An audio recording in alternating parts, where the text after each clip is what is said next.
Neither team willing to move in too quickly on the Zapdos fight. And it's, oh, Gengar coming in with a Night Slash, connects really hard. Nidorino trying to bounce back, and here they go.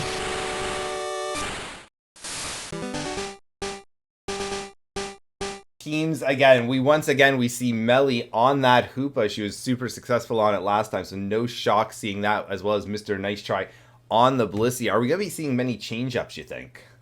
Yeah, it looks like we're already seeing Chunks on the Machamp instead of Serena last game. So still staying in that all-arounder, probably top lane role, but switching it up a little bit. I'm hearing you're low in volume.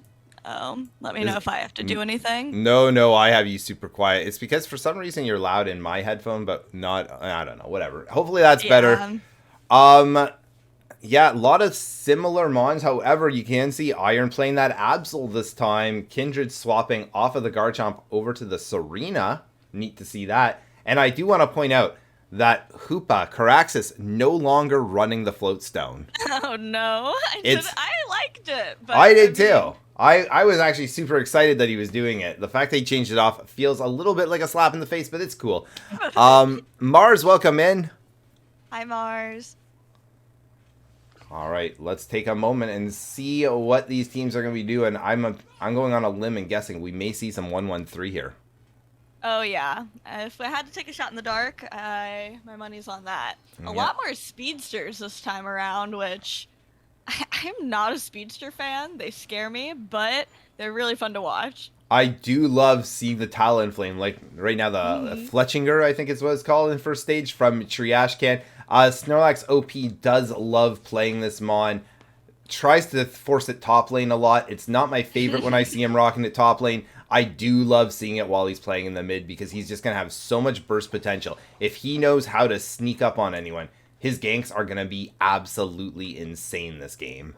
Oh, for sure. And I think that's why I get maybe a little tilted when I'm playing against them because they just seem to come from nowhere and kill me. Just like that, really. Absolutely. Very, very successful. And down on the bottom, it looks like Jess coming out with 2 big kills early on in the match.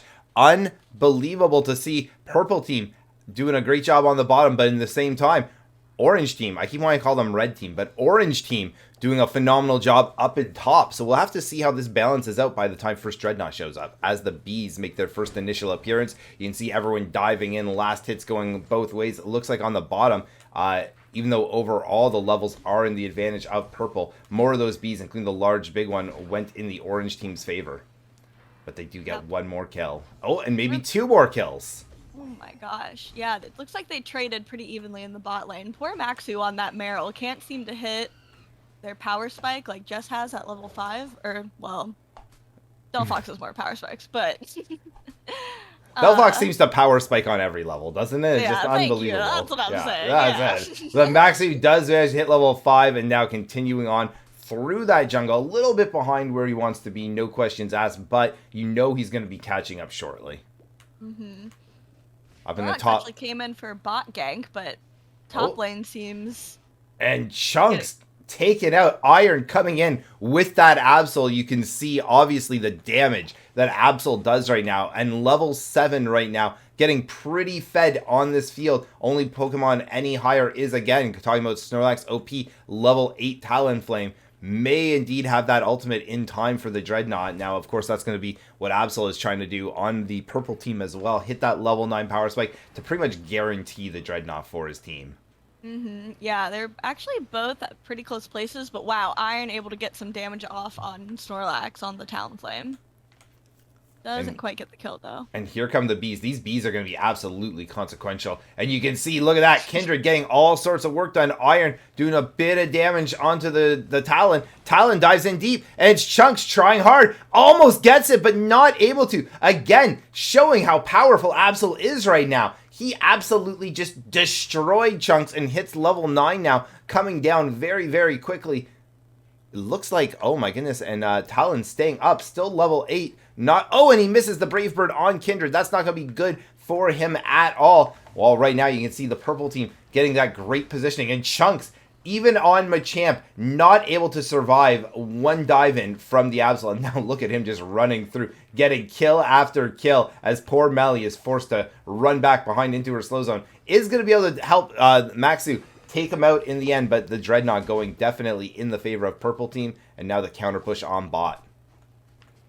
Yeah, it was really dominant of the purple team to have their jungler and then pretty much keep their top lane up in that top lane during that dread fight and kind of distract actually the Talonflame while they were able to secure that dread pretty easily.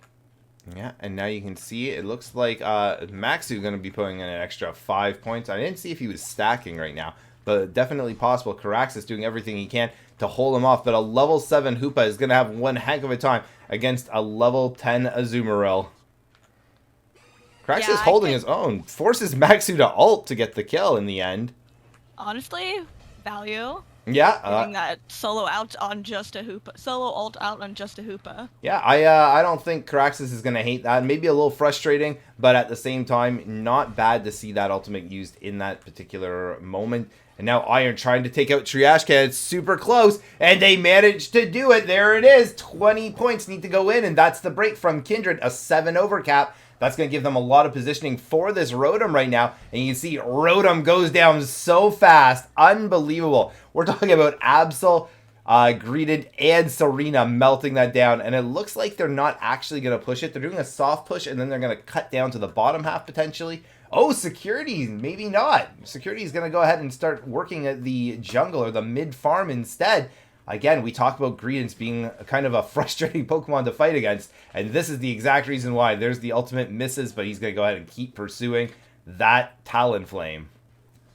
Yeah, and it just kind of sends the orange team on a wild goose chase, rather a wild squirrel chase, just to keep him at bay. Now, they do manage to get the kill in the end, but again, you know, right now, they could have taken advantage, gotten some positioning here. Looks like there is going to be the Hoopa ult from Caraxis. He's going to try and go ahead and zone off the orange team. However, Melly Grace comes in, drops her ult in spades now, and now orange team actually taking a little bit better positioning right now, and it looks like there's the kills going in their favor. Who gets the last hit? Let's see. It was the Azumarill in the end. Right side team, orange team, taking that, no questions asked, and look at those kills. They traded 4 for 1 there. I think that's a very successful fight so far for Orange, although Iron's still up there. Now going to go ahead and have to kite back to his node, to his team, and try and get out of danger. Yeah, that was a really good port position from Melly, because if their team, it was risky, but if their team took it, they were basically right in front of the Dread and could snatch it right away, which was really cool to see. Absolutely. And let's take a moment. Matt came in with a huge raid party, 22. Big time appreciate that, Matt. We'll give you a shout out in just a little bit here. Big time appreciate welcome in everyone coming in from Matt's channel. We are just doing some 5v5 custom games today. I've got the incredible Bridjet joining me in the Castor booth, high in the sky here on a sunny day in Remote Stadium, and purple team goes ahead, blasts through that bottom node, breaks it down with 3 minutes and 20 seconds left, and then you can see them starting to slow rotate up top towards that Rotom. Yeah, great siege by purple team. That was good work. Sorry, we didn't really say anything. Yeah, it was awesome. There's some raid hype and people are following. I'm gonna mess up your name, but Spratokis?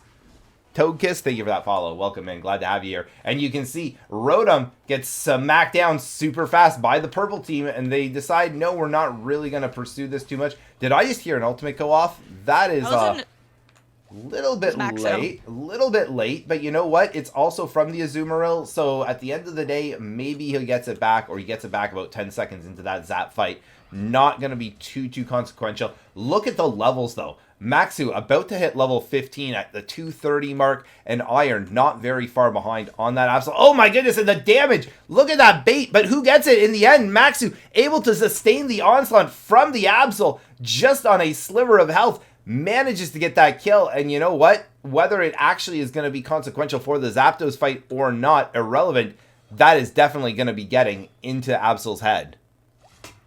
Yeah, honestly, level 15 Azu going into the Zap fight is a little bit wild, because Azu can really sustain and do really well in those 1v2s or 1v3s even, so it'll be interesting to see how it plays out. But it looks like Max is getting picked off a little early from this. Oh, but you talked about, you talked about how well they can do, and then you see Snorlax coming in, Triashcan Level 13 Talonflame gets that Brave Bird off, and even though, again, Brave Bird, so powerful, it doesn't matter if they're a level or too low. And there's the ultimates coming out from both the Hoopa as well as from the Talonflame. And now Maxu goes ahead, ults again, dives down on Caraxes. Caraxes is in a bit of trouble here. He's taken out. That's not what you want to see for all the Caraxes fans in the chat room. And now you can see the kills coming through fast and furious. Team Orange gets a 5-person kill streak down, and that's it. Zapdos goes down, and despite the score being 10 up for the purple team right now, a minute 5 left,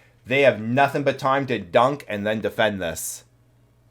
Yeah, and they're gonna go ahead and do that surrender. Really kind of crazy how Maxu was able to get that level 15. I feel like that's usually...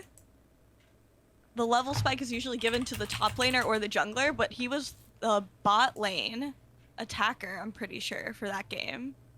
Which is crazy to see. Good job. A very, very good job. And in the end, hold on. Surrendered, question mark? What? Was it Yeah. not, but was it not the opposite Oh. there? Did Wait. Orange team surrender after they got the zap? Did I just see No. that, question mark? I didn't even know. I just, right now, because I was like, wait, what? What happened there? It looks like Orange team, despite maybe winning the Zapdos, despite maybe getting a win here, they decided to throw a surrender down. And hey, Blue team, I guess enjoy that free win. Wait till we tell them that the losing team is getting booted out for 5 new players. All right. Drama.